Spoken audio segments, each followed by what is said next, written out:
More than 1,400 people are confirmed to have died from Ebola in the Democratic Republic of Congo, with cases rising to 3,200. Health workers tackling the outbreak have held protests demanding 2 months of unpaid salaries, warning they can no longer sustain the outbreak without government support. Health officials have also had to contend with security concerns across the epicenter of the outbreak in eastern Congo, where dozens of armed groups operate. Angiyazi indawo udumo usazongisiza. Kuthiwa kunendawo ehlala amashangane la, nendawo ehlala amakhosi. Lezi indawo kuthiwa ziyalwa. Ngicela iphele leyo nto leyo. Siyayibambelela, we are wasting time. Anikwazi amakhosi namashangane awakwazi ukulwa. Abantu abayi-1 lapho. Ngicela ukuthi iphele leyo nto. Ubaba udumo uzongisiza ukuthi ngivakashele le ndawo ehlala amaXhosa namampondo, phinde ngivakashele le ndawo ehlala amashangane. Sibe sesenza umhlangano after that wokusihlanganisa sibe yinto eyi-1. Kodwa umuntu oyishangano ongayena wala eSouth Africa, uyena ufuneka sim-identify. Qala ningaqali ngokulwa. Kufanele niqale nim-identify umuntu, nibone ngempela kube nobufakazi bokuthi akuyena wala, bese nimcela ukuthi akahambe. Yeah. Usizoyibuka lapha.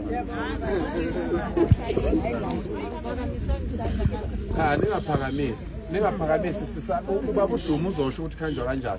Makukhona ezinye izinto esifuna ukuyibika nesifuna ukuyixoxa. Ngiyanicela ingane zakwethu ukulalela kuyinto emqoka ngendlela esimanga. Angikwazi ukukhuluma ngize ngiqede u5 minutes. Ngicela ukuthi abantu abalalele. Ukhulume kuze kukhulume ngisho amadoda abantu engibathembayo. Sisi phela babuye behluleke kuyibamba. Indoda iyayibamba yini? Uyabona? Sufuna ukukhuluma.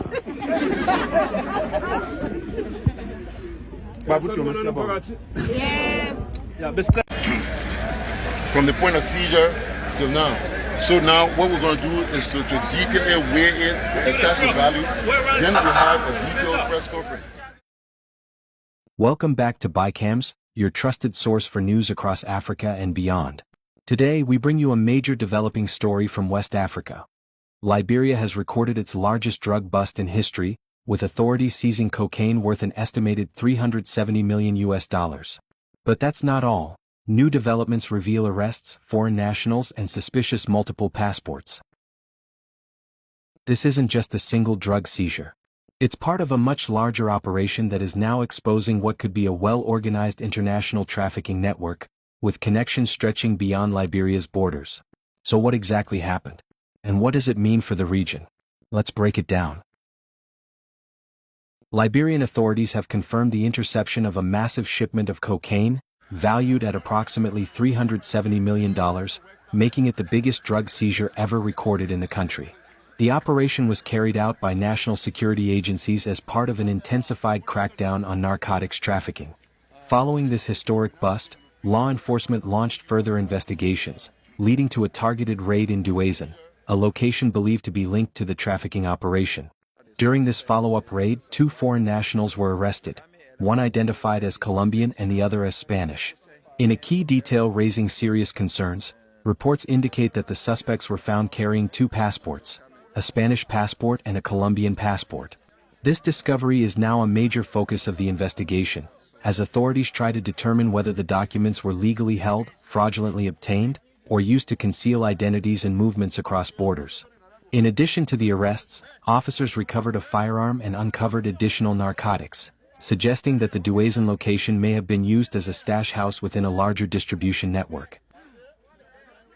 Authorities have not yet released the full breakdown of the drugs seized or confirmed the exact origin and destination of the shipment. However, early indications suggest that this was not an isolated case, but part of a broader international supply chain.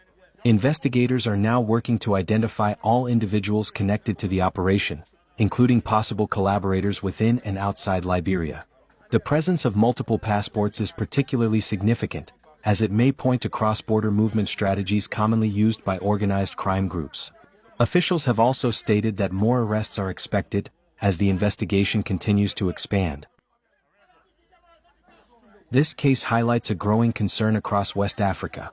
The region is increasingly being used as a transit hub for global drug trafficking, due to its strategic location between major continents. International criminal networks often exploit gaps in border control and enforcement systems to move large quantities of narcotics through the region. With foreign nationals involved and the scale of this seizure reaching hundreds of millions of dollars, this case underscores the rising sophistication of these operations. Liberian authorities have responded by reinforcing their commitment to strengthening border security, enhancing intelligence gathering, increasing cooperation with international partners. This is seen as a critical step in preventing the country from becoming a major corridor for illicit drug trade. As this story continues to develop, more details are expected to emerge regarding the suspects, the network behind the operation, and the full scale of the trafficking route. This is not just a national issue, it's part of a wider global challenge. We'll continue to follow this story closely and bring you verified updates as they come in. If you found this report informative, don't forget to like, share, and subscribe to Bicams. Drop your thoughts in the comments. What do you think about this major drug bust? Be alive with Bicams. I asked the public over the last few weeks to be patient. Investigation was ongoing. This is the collaborative effort of the strength that comes from the unity of the joint security. We want to say thanks to all of the major players, especially the National Security Agency, the DA, the police, the EPS, everyone who have played a part in this. To the Liberian people, this is where becoming born. We said that this place is not open for cartel business, and I want to assure each and every one of you that we have the command and control of the cartels in custody. They will be prosecuted. And people will answer to the law. Thank you. I ask everyone to please leave the fence immediately. Everybody.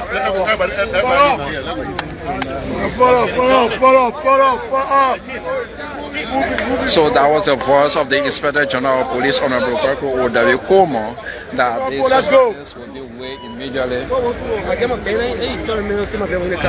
Which of the car? Yeah, so these substances will be weighed, and the street value will also be declared to the public, because the public, general public, and our many viewers are concerned, and they are concerned how many packages have been brought here. So far so good. Yeah, these are the two suspects so far. Yeah, these are the two suspects that have been arrested. We have been told that one Spanish and one Jamaican. So we are yet to verify their names, but very soon we will state their name here clearly. While we are waiting for these substances to be brought down for the stock and to be established for, because we have to know how many cartons on board, this truck, and the street value also will be known to the street value. So far so good. We are going to.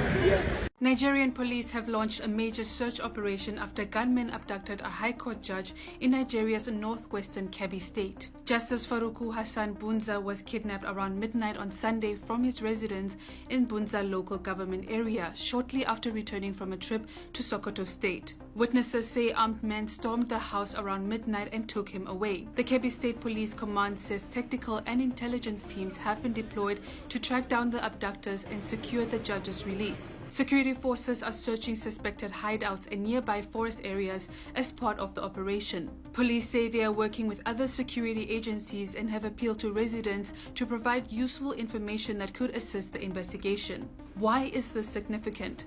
The abduction has raised fresh concerns about insecurity in northwestern Nigeria, where kidnappings by armed gangs remain a major challenge despite ongoing security operations. As of now, no group has claimed responsibility for the kidnapping, and efforts to rescue the judge are continuing. Well, it is becoming evident to the kidnappers. The kidnapping local folks, farmers, who currently are not even farming. You are not likely to get money paid for ransom. But if you kidnap a high-profile person, a high government official, a very rich man, two things are going to happen. First, there is high tendency that you are going to get the money you are asking for. And secondly, government will be forced to take action because of the embarrassment value of catching a high net worth individual. So that is why the bandits are transiting from catching local farmers who now don't even have the money to pay for any ransom. So it's like you are wasting your time by catching them. So what is government supposed to do? Still continue to work on security. Obviously, these bandits or kidnappers, as you can see, they enter into areas that we call ungoverned spaces. So the government must close those ungoverned spaces and put electronic measures that can be able to track.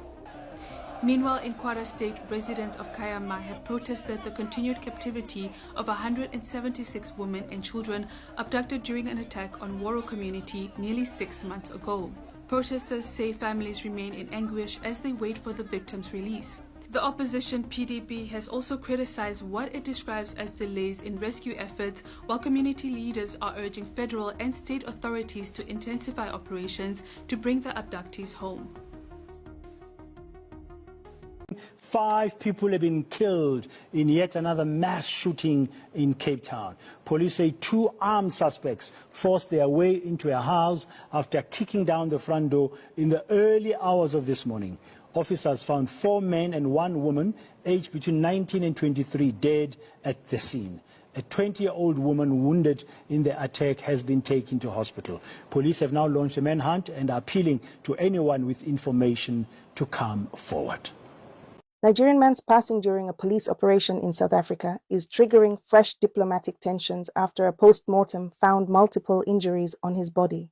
South African authorities have opened an investigation into the passing of 42-year-old Ibe Chika Simon, a Nigerian national who became unresponsive during a police operation at Parksig Villas in Belleville, Cape Town, on July 23rd. The case is now being handled by the Independent Police Investigative Directorate, IPID, the independent body responsible for investigating incidents involving police. According to Western Cape Police, officers were acting on intelligence linked to suspected illegal drugs and an unlicensed firearm. Police say the item were recovered during a search and that Simon became unresponsive while officers were placing him under arrest. Paramedics were called to the scene, but he could not be revived. However, preliminary post-mortem findings released by IPID found that Simon had multiple bruises and abrasions on his back and chest. While the exact cause of his passing has not yet been determined, the findings have increased scrutiny of the police operation. Investigators say they are examining forensic evidence, witness statements, and video footage before reaching any conclusions. The incident has prompted a strong response from Nigeria's Consul General in Johannesburg, Ninikanwa Oke Uche, who said Nigeria was deeply concerned by reports surrounding the operation. She called for a transparent and independent investigation, stressing that every suspect deserves due process under the law. Nigerian officials also say another citizen, Egwaber Patrick Chuks, was injured during the same operation, although Western Cape Police say they have no official record of that claim. The incident comes at a time of growing diplomatic tension between Nigeria and South Africa over the treatment of Nigerian nationals and other African migrants. Both governments say they are awaiting the outcome of the IPID investigation before deciding on any further steps.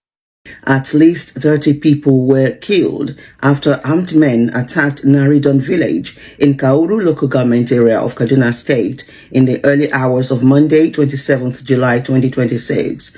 According to verified reports, the attackers stormed the village around midnight before setting homes on fire.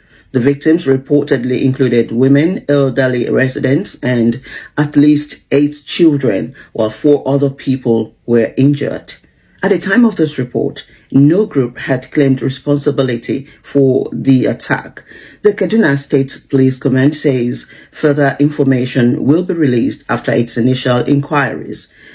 This is one of the deadliest reported attacks in Kaduna State in recent weeks and highlights the continuing insecurity affecting rural communities in Nigeria and the continuing challenge of protecting civilians from armed violence.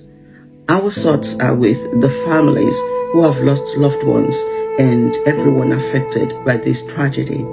This is Symphony, the digital voice in conversations that matter. Share your opinions respectfully.